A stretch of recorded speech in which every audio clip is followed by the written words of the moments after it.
महाराष्ट्राचे उपमुख्यमंत्री श्री एकनाथराव शिंदेजी,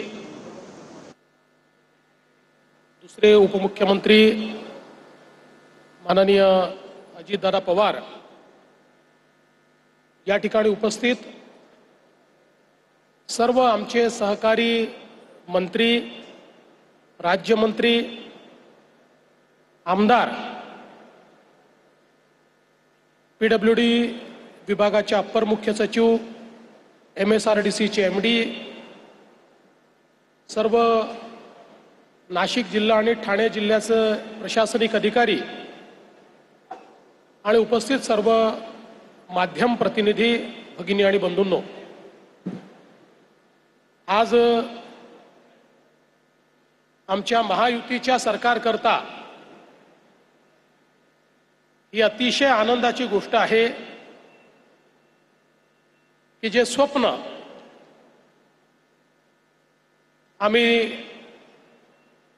2014 नंतर महायुतीचं सरकार आल्यावर बघितलं होतं, त्याची एक प्रकारे पूर्तता आज या ठिकाणी होते.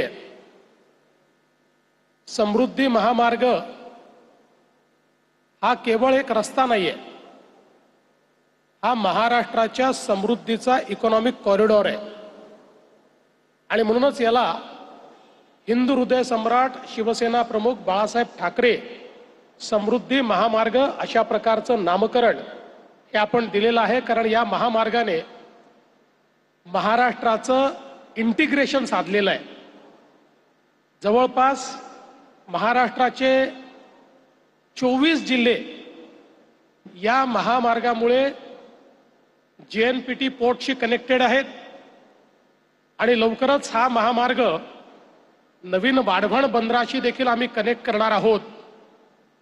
त्यामुळे पोर्ट लेड डेव्हलपमेंट ही महाराष्ट्राच्या कानाकोपऱ्यात पोहोचवण्याचं काम या महामार्गाच्या माध्यमातून होणार आहे.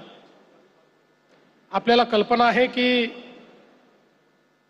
देशाचे प्रधानमंत्री माननीय नरेंद्र मोदीजी यांनी याच्या पहिल्या टप्प्याचं उद्घाटन केलं. त्यानंतर मग मुख्यमंत्री एकनाथराव शिंदेजींच्या नेतृत्वात आम्ही दुसऱ्या टप्प्याचं उद्घाटन केलं. तिसरा 25 किलोमीटरचा टप्पा दादाजी भुसेंच्या नेतृत्वात त्याचं उद्घाटन झालं. आणि आज जो शेवटचा टप्पा आहे याचं उद्घाटन आम्ही सगळे महाराष्ट्रातल्या महायुती सरकारचे प्रतिनिधी या ठिकाणी करतो आहोत.